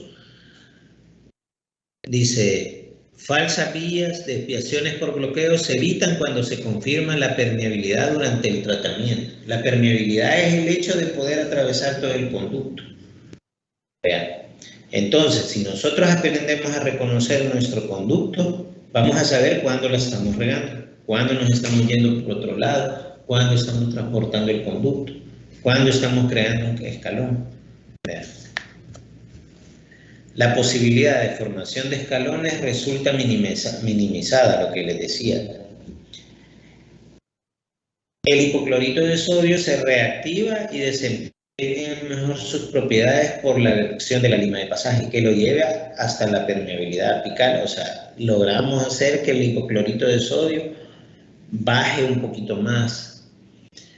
Permite al clínico traspasar nódulos pulpares suspendidos en el tejido pulpar, que son calcificaciones que se hacen dentro del conducto radicular o que pueden estar adheridos a las paredes del conducto. Como les digo, vamos a ir reconociendo la forma de ese conducto. No hay conductos rectos. Todos los conductos tienen sinuosidades. De ahí eso lo tenemos que ir reconociendo. Y para eso nos va a servir la lima de pasaje. Ahora vamos a hablar un poco de soluciones irrigadoras. ¿Tienen alguna pregunta hasta aquí? Ya casi terminamos.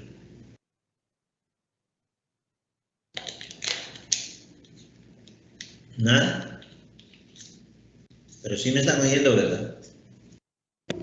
Sí, doctor. ¿Sí podría mencionar otra vez cuál era la diferencia entre la técnica corona apical o crown down con la técnica step down, por Esto. En la crown down, nosotros vamos a establecer la longitud de trabajo después de que hemos limpiado el tercio coronal y medio del conducto. En la técnica step down lo hacemos desde el principio. En esta vamos al revés. Lo dejamos hasta el final. Los objetivos de la clase de soluciones irrigadoras es definir las diferentes soluciones irrigadoras que se utilizan en el trabajo biomecánico y desarrollar las técnicas de irrigación con precisión. La definición de irrigación es el lavado y aspiración, oigan bien, lavado y aspiración de todos los restos y sustancias que puedan estar contenidas en la cámara pulpar y los conductos radiculares. A la vez que vamos haciendo el trabajo biomecánico o la instrumentación del conducto, vamos irrigando. Irrigación se define también como el lavado de una cavidad o herida corporal con agua o un líquido medicado. Y aspiración se define como el proceso de eliminar líquidos o gases del cuerpo por succión, o sea, jalar. Vean lo que hace una aspiradora. La función de la irrigación es que sus objetivos son mecánicos y biológicos, o sea, nos la ayudan a limpiar y nos ayudan a eliminar. El mecánico es eliminar residuos, lubricar el conducto y disolver tejido orgánico e inorgánico.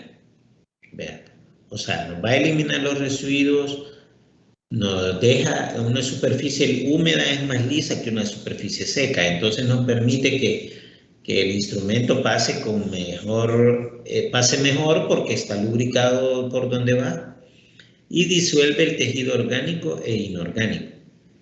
El biológico se relaciona con su efecto antimicrobiano, o sea, el hecho de destruir bacterias.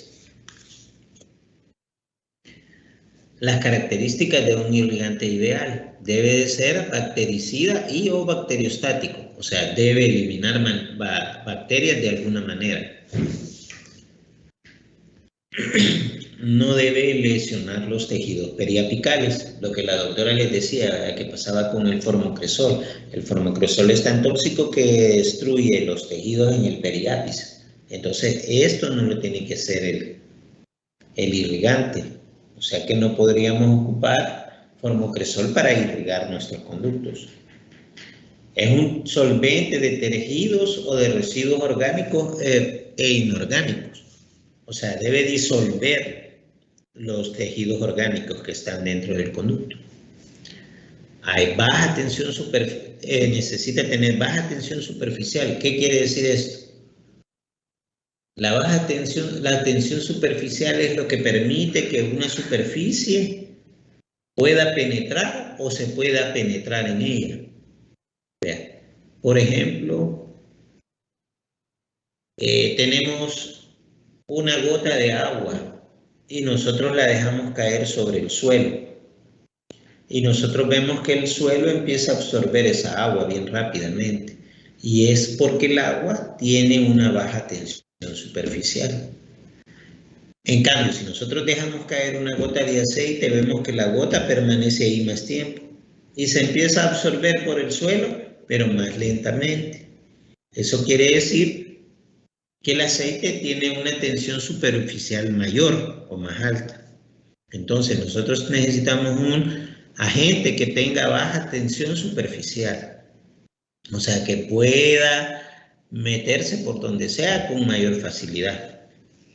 El otro es que sea lubricante, o sea, lo que les decía, que permita que no sea tan áspera la superficie en la que se va a trabajar, de fácil aplicación y de acción rápida y sostenida, o sea, que actúe rápidamente pero se mantenga ahí, o sea, que no se evapore bien rápido, como el alcohol, digamos. El alcohol se evapora rápido, o sea, no permanece mucho tiempo. Clasificación de las soluciones irrigadoras. Hay soluciones químicamente inactivas, como la solución salina, la solución de anestésicos, el agua. Y hay soluciones químicamente activas, como el peróxido de hidrógeno o la que también conocemos como agua oxigenada. Ese es el peróxido de hidrógeno. Enzimas, ácidos, agentes antimicrobianos y quelantes. Vean. Las soluciones químicamente inactivas, vean, tenemos la solución salina. Esta minimiza la inflamación e irritación de los tejidos, produce un gran debridamiento y lubricación, no produce daño en los tejidos y expele detritos del conducto con eficacia, o sea, puede lavar bien. Es demasiado débil para limpiar los conductos completamente y tiene un mínimo efecto antibacteriano y de disolución de tejidos. O sea, no nos sirve para diluir tejidos ni tampoco mata bacterias. Así es como encontramos la solución salina. De ahí tenemos otra solución químicamente inactiva es el anestésico y el agua, que no son eficaces en la remoción de detritos y bacterias, o sea, ellos no eliminan bacterias, ni tampoco sacan y eliminan los detritos del conducto. Contribuye a la formación de barrillo dentinario, ya todos creo que conocemos el Leclerc layer o barrillo dentinario, vean, que es lo que se forma en las paredes del conducto o en las paredes de la dentina, que es lo que eliminamos algunas veces antes de hacer una operatoria. Debemos de haber eliminado el Leclerc layer para que se peguen nuestros adhesivos y nuestras resinas. Vean. Entonces el anestésico y el agua hacen lo contrario. Ellos producen el barrillo dentinario. El único beneficio que tienen es la acción de lavado. Y como vemos por la formación de barrillo, es limitada también. Y ahí tenemos los anestésicos. Y ahí tenemos soluciones químicamente activas, como les decía, el peróxido de hidrógeno, que es un ácido débil con propiedades desinfectantes. Si lo vamos a usar endodónticamente, va a ser al 3%. Vean, no es el agua oxigenada normal que nos venden en la farmacia. Vean, el mecanismo de acción es que hay liberación de oxígeno que destruye a los microorganismos anaerobios estrictos. Es un burbujeo que al entrar en tejido al entrar en contacto con los tejidos, expulsa restos tisulares fuera del conducto. O sea, esas burbujitas hacen que vaya saliendo los detritos del conducto. El otro, las enzimas, estas favorecen la eliminación de exudados purulentos, mejoran la evolución del proceso inflamatorio. Los más conocidos son la tripsina y la quimiotripsina. Aceleran el proceso de cicatrización de tejidos necrosados y no actúan en tejidos vivos. Ese es un problema porque no todas las piezas que vamos a tratar son necróticas. Aparte, las enzimas son caras. no es muy usado en nuestro medio. El otro son los ácidos. El más estudiado y utilizado es el ácido cítrico en una concentración de 6 al 50%. Sus propiedades son antimicrobianas en concentraciones altas, especialmente contra anaerobios facultativos y obligados. Vean. Es efectivo en la remoción del barro dentinario en concentración de 10, 25 y 50%. Y es mejor si se usa con hipoclorito de sodio combinado. O sea, necesitamos combinarlo con el hipoclorito de sodio para que actúe mejor. Así viene el ácido cítrico en jeringas. También es un poco elevado su precio, no es muy común en nuestro medio. Entonces lo hace una solución un poco difícil de usar. Otra es la clorhexidina, vea, pero no la que conocemos en los enjuagues. La de los enjuagues es al 12%. La que vamos a usar en endodoncia es al 2%. Y este tiene excelentes propiedades antibacterianas, vea, elimina bacterias. Es una alternativa en pacientes alérgicos al hipoclorito de sodio, que son bien pocos. Vea, tiene baja tensión superficial, fácil almacenamiento y manipulación, aunque con el tiempo tiende a formar precipitados. Su desventaja principal es la carencia de efecto disolvente de tejido. No nos disuelve tejido dentro de los conductos. O sea, nos va a hacer un poquito más de instrumentación si el tejido tiene pulpa. Esta es una de las presentaciones. Vea, es diferente a cómo vienen los enjuagues. Y vamos a hablar del hipoclorito de sodio. Este es el irrigante más utilizado en endodoncia. De hecho, es el que vamos a ocupar aquí en las clínicas nosotros. Es muy alcalino, su pH va de 11.4 a 11.7. Si recuerdan, las bacterias necesitan para vivir medios que sean ácidos. En cambio, por su pH alcalino, no permite que se desarrollen muchas bacterias ahí.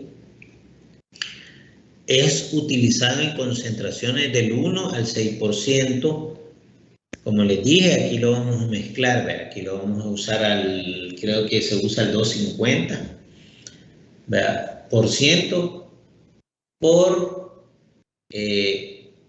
cuestiones de seguridad más que todo, ya que ustedes no tienen mucha práctica, nos exponemos a un accidente por hipoclorito como les mostré la vez pasada, o que vayan a quemar al paciente o algo si sale del dique de goma. Vea, personalmente lo uso al 5-25%, que es la lejía pura. Yo abro el populino de lejía y lo echo en mi beaker para usarlo. Vea, pero igual, o sea, tenemos que tener un poquito más de experiencia para usarlo así, y entre más puro está el hipoclorito de sodio, es más efectivo. Vea, pero como les digo aquí, por razones didácticas lo vamos a ocupar diluido.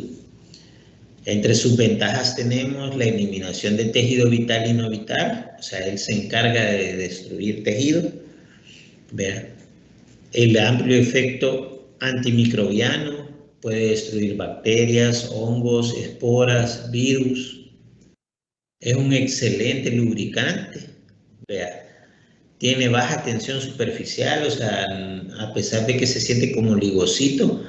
Vea, si nosotros tocamos la lejía, nos quedan los dedos como ligocitos, no es que ya quede ahí, sino que nos destruye los tejidos, por eso es que se sienten así. Vea, pero es un excelente lubricante, tiene baja tensión superficial, el tiempo de almacenamiento es prolongado, o sea, nosotros podemos tener el hipoclorito ahí, no se nos va a arruinar, y es barato, que es lo mejor. Su desventaja es que es bien irritante, ¿verdad? Es citotóxico para el tejido periapical, ¿verdad? Por eso debemos trabajarlo con cuidado y evitar un accidente por hipoclorito. ¿Verdad? No debemos forzarlo adentro del conducto. no remueve el barro dentinario, ya que solo actúa sobre materia orgánica de la pulpa. Vea, si nosotros queremos eliminar el barro dentinario, vamos a ocupar una solución como el ERTA. Vea, pero ¿cómo se llama? El hipoclorito de sodio, por mucho que se busquen soluciones que lo puedan suplantar, no se han encontrado. El hipoclorito sigue siendo el irrigante preferido. Su mecanismo de acción es la desnaturalización de las proteínas tisulares. Hay factores que afectan sus propiedades, sí, la temperatura, el almacenamiento, si lo dejamos destapado, ¿verdad? La dilución. Se ha demostrado que la capacidad de penetración del hipoclorito de sodio en los túbulos dentinales depende directamente de la concentración utilizada. O sea, entre más diluido lo ocupamos, es menos efectivo. De ahí tenemos los quelantes. El más usado es el ácido etilendiaminotetraacético o ERTA. Vea, comercialmente lo conocemos como RC-PREP, Glide o ERTA de Rowald. Vean. Su mecanismo de acción: reacciona con los iones del calcio de los cristales de la hidroxiapatita. Así la dentina se reblandece, cambiando las características de solubilidad y permeabilidad, incrementando el diámetro de los túbulos dentinarios expuestos. O sea, no elimina el barrido dentinario. Vea. Muchos colegas acostumbran, después de la irrigación con hipoclorito de sodio, irrigan con solución salina para lavar el hipoclorito de sodio, luego irrigan con el ERTA para eliminar el barrido dentinario y luego vuelven a lavar con la solución salina.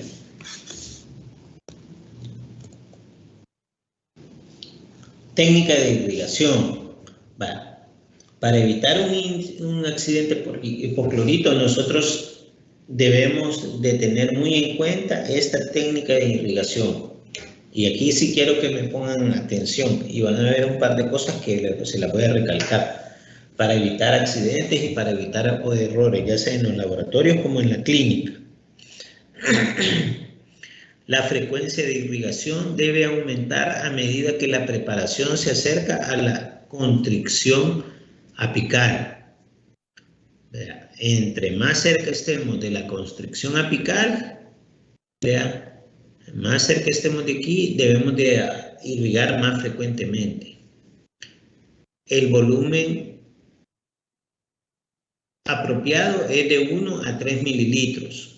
O sea, nosotros, acuérdense que en la jeringa nosotros podemos ver cuándo estamos.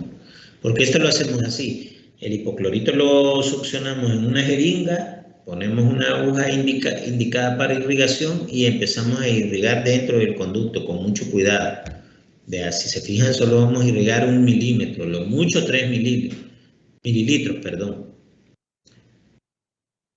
Vamos a irrigar entre cada lima de trabajo, ¿verdad? Y debemos de procurar que la aguja debe penetrar hasta 1 milímetro antes de nuestra medida de trabajo. O sea que si nosotros tenemos una medida de trabajo de 18 milímetros, vamos a medir 17 milímetros desde la punta de la aguja, ¿verdad? Vamos a hacer una marca ahí y ahí vamos a tratar de que entre hasta en nuestro conducto la aguja.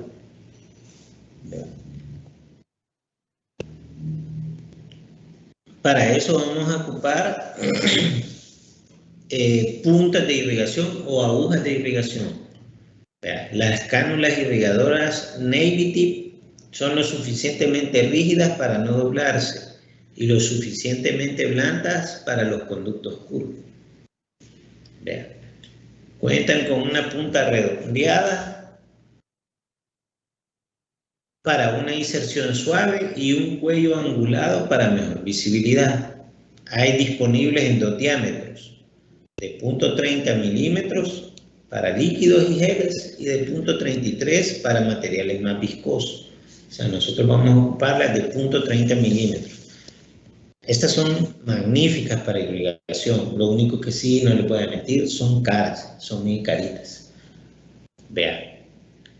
Pero sí son súper útiles. Quien la pueda comprar, chivo, le dan con esas. De ahí tenemos la Endoeasy, es la más común. Esta es una aguja metálica fina de 0.40 milímetros de diámetro, con un extremo antiobturante, o sea, la punta está diseñada para no trabarse, digamos, en el conducto. Vean.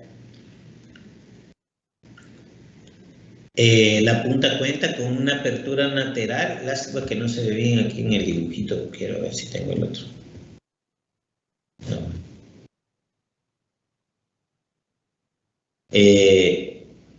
La punta cuenta con una apertura lateral que evita la inyección de fluidos hacia la construcción apical. O sea, el líquido en estas agujas no sale por la punta como en una aguja normal de inyección, sino que sale por los lados. Y la longitud de la aguja es de 25 milímetros, o sea, es lo suficientemente larga como para meterla en casi cualquier conducto. Luego tenemos la Monojet. Esta lleva una aguja de punta roma y salida lateral también. Casi todas tienen las mismas características. Se pueden curvar para facilitar el acceso. ¿Verdad? Se pueden doblar un poquito, se pueden curvar para que entren bien en el conducto. La capacidad de la jeringa es de 3 milímetros y está disponible con agujas de 27G o 23G. Esto es el diámetro.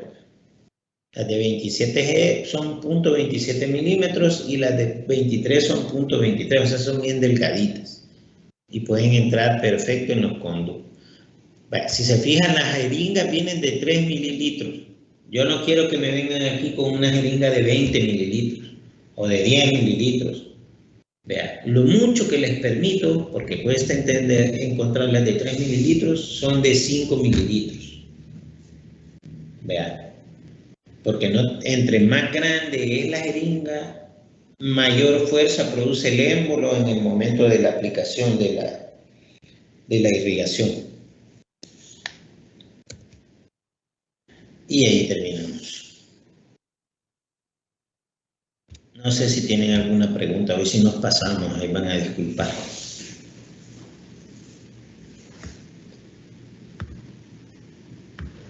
Hola.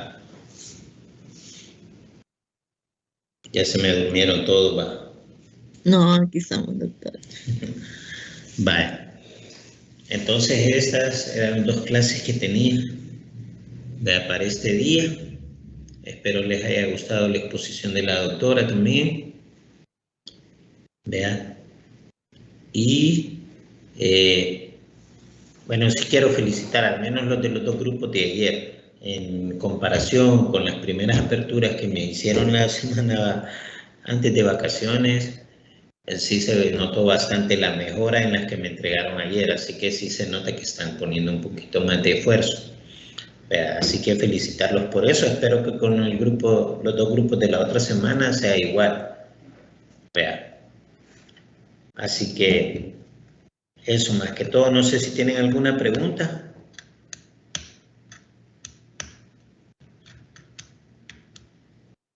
Si no, aquí lo dejamos.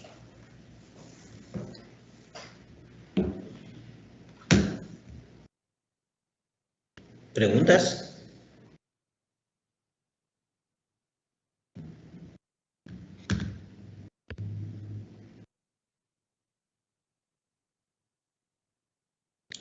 Creo que no hay, doctor. Todo bien, doctor. Bueno. Vaya, pues entonces nos vemos el otro miércoles con el grupo 2 y 3. Gracias, doctor. 3 y 4, perdón. Vaya, pues, cuídense. Feliz día y feliz fin de semana. Adiós, doctor. Gracias. Adiós. Gracias, doctor.